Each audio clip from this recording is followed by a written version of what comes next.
नमस्कार, रयत एज्युटेक मध्ये आपलं स्वागत आहे।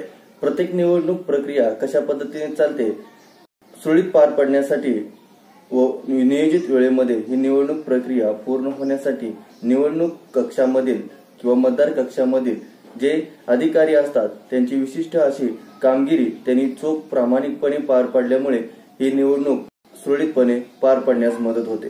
तर आपण या मतदार कक्षामध्ये मतदान अधिकाऱ्याबाबत व त्यांची कामं त्यांची कार्य याविषयी आपण आजच्या या व्हिडिओमध्ये आपण माहिती घेणार आहोत। मतदार केंद्राध्यक्ष त्यालाच PRO असं म्हटलं जातं। यांची पूर्ण जबाबदारी हा काय असतो, एक जबाबदार व्यक्ती अधिकारी असतो। कंट्रोल युनिट व बॅलेट युनिट तपासून ताब्यात घेणे, आयोगाच्या निर्देशनाप्रमाणे मतदान केंद्र उभारणे, सर्व फॉर्म काळजीपूर्वक भरणे, सर्व घोषणापत्रावर मतदान प्रतिनिधीची सहीची वेळ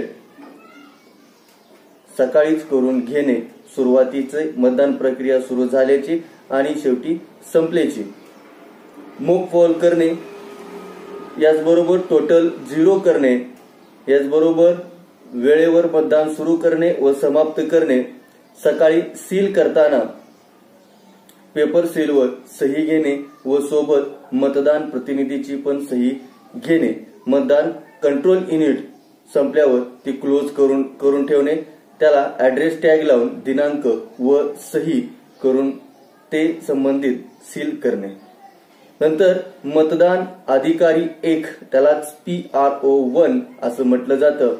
यांचं कार्य काय असतं या मतदान कक्षामध्ये, तर मतदाराचं नाव व अनुक्रमांक मोठ्यानं पुकारणे, ओळख पटवणे, याचबरोबर मतदान यादी चिन्हांकित करणे, पुरुष व महिला मतदाराला पेनाने तिरपी रेषा मारणे, तसेच महिला मतदाराच्या अंकास गोल करणे।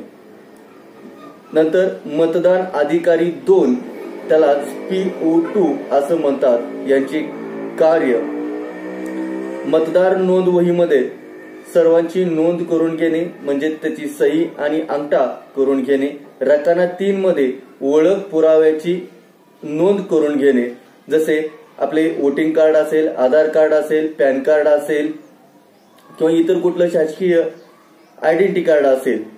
डाव्या हाताच्या तर्जनीवर मतदाराच्या नखाजवळ पक्की शाई लावणे, मतदार चिठ्ठी तयार करणे, या पद्धतीचे मतदान अधिकारी क्रमांक 2 चे कार्य असतात। यानंतर मतदान अधिकारी क्रमांक 3 त्यालाच आपण मतदान सहाय्यक केंद्राध्यक्ष म्हणजेच APRO असं संबोधतो। यांचं काम पक्की शाई तपासणे, मतदान चिठ्ठ्या जमा करणे, कंट्रोल युनिटवर बॅलेट देणे, हे मतदान अधिकारी क्रमांक 3 असते। आणि ही सर्व निवडणूक प्रक्रिया सुरळीतपणे पार पडण्यासाठी आपल्याला एक मदतनीस म्हणून शिपाई या कर्मचाऱ्याची आपल्याला आवश्यकता असते। शिपाई यांचं कार्य किंवा यांची काय जबाबदारी आहे, शिपाई मदतनीस म्हणून शाई लावण्यासाठी मतदान अधिकारी क्रमांक 2 यांच्या जवळ बसणे हे शिपाई म्हणजेच मदतनीस यांचं काम असतं। यानंतर आपल्याला काही या मतदान कक्षामध्ये मतदान प्रक्रिया पूर्ण होत असताना किंवा मतदान प्रक्रिया चालू असताना काही महत्त्वाचे फॉर्म्स आपल्याला या ठिकाणी भरणे आवश्यक असतं। यामध्ये 17C हा नोंद झाल्याच्या त्या मतदार कक्षातील एकूण नोंद झालेल्या मताचा एकूण हिशोब या ठिकाणी देणं गरजेचं असतं। म्हणजे या ठिकाणी महिला मतदार किती आणि पुरुष मतदार किती याची नोंद या फॉर्म मध्ये घेतली जाते। त्यानंतर 17A म्हणजे त्या ठिकाणी एकूण 24 मुद्द्याचा हा अहवाल असतो। क्रमांक 3 केंद्राध्यक्ष दैनंदिनी हा केंद्राध्यक्ष या ठिकाणी दैनंदिनी म्हणजे प्रत्येकी तासाला आपण या ठिकाणी होणाऱ्या मतदानाची संबंधित अधिकाऱ्याला याची माहिती पोहोचवली जाते। निरीक्षकाचा अतिरिक्त 16 मुद्द्याचा अहवाल, याचबरोबर PSO 5 form, voter turn out report for polling stations, visiting sheet भेट अहवाल मतदान चालू असताना मतदान कक्षामध्ये आपल्या संबंधित असणारे अधिकारी ज्यावेळेस व्हिजिटला येतात त्यावेळेस त्यांना आपल्या या मतदान कक्षामध्ये या व्हिजिटिंग सीट वरती या भेट अहवालवरती त्यांची सही घेणं आवश्यक असतं। याचबरोबर ही मतदान प्रक्रिया चालू असताना त्यामध्ये काही सील्ड म्हणजे हिरव्या रंगाचे पाकिटं असतात, त्याला संविधानिक पाकिटं असं देखील म्हटलं जातं।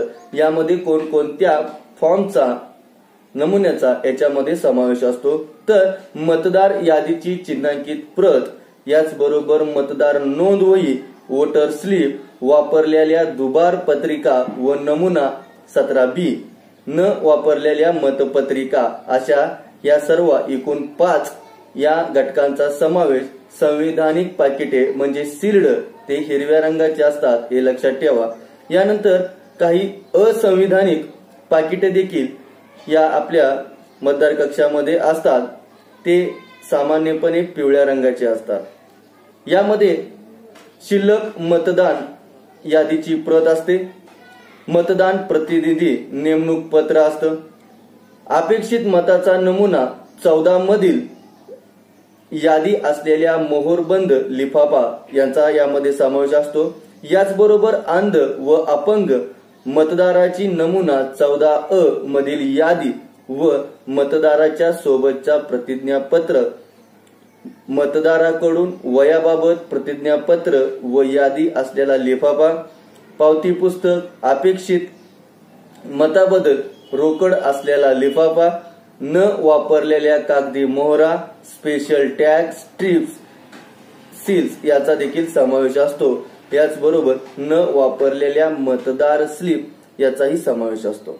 यानंतर काही इतर प्रकारची देखील पाकिटे यामध्ये असतात, त्या सर्वसाधारणपणे खाकी रंगाची ही पाकिटे असतात। यामध्ये ही साहित्य पाकिटे पाहून टाकणे व त्याच्यावरती चिटकवणे, काही अडचण आल्यास आपल्या क्षेत्रीय अधिकाऱ्याला संपर्क साधावा।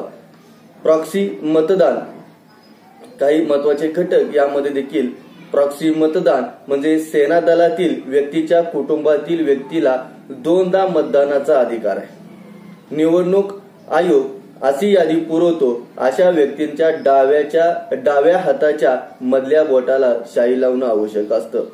प्रदत्त मते, एखादी व्यक्ती मतदान करून गेली असेल व पुन्हा ती त्याच नावावर नवीन मतदार करण्यासाठी तो मतदार आला असेल तर तो खरा असेल तर त्याचे मतदान मतपत्रिकेद्वारेच घ्यावे लागेल।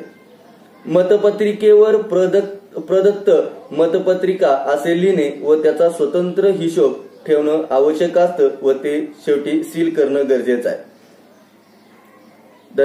अशा पद्धतीनं सर्व फॉर्म काळजीपूर्वक भरा। सर्व घोषणापत्रावर मतदान अधिकाऱ्याची सही सकाळीच करून घेणे म्हणजे सुरुवातीला मतदान व्हायला सुरुवातीला आणि मतदान शेवटी संपल्यानंतर। तर अशा पद्धतीनं बिनचूक नियोजनबद्ध आणि अतिशय प्रामाणिकपणे हे मतदार अधिकारी आपले कर्तव्य बजावत असतात। सदर हा व्हिडिओ आपणास आवडला असेल तर लाईक आणि सबस्क्राईब करा आणि बेल आयकॉनला क्लिक करायला विसरू नका। जय हिंद, जय महाराष्ट्र।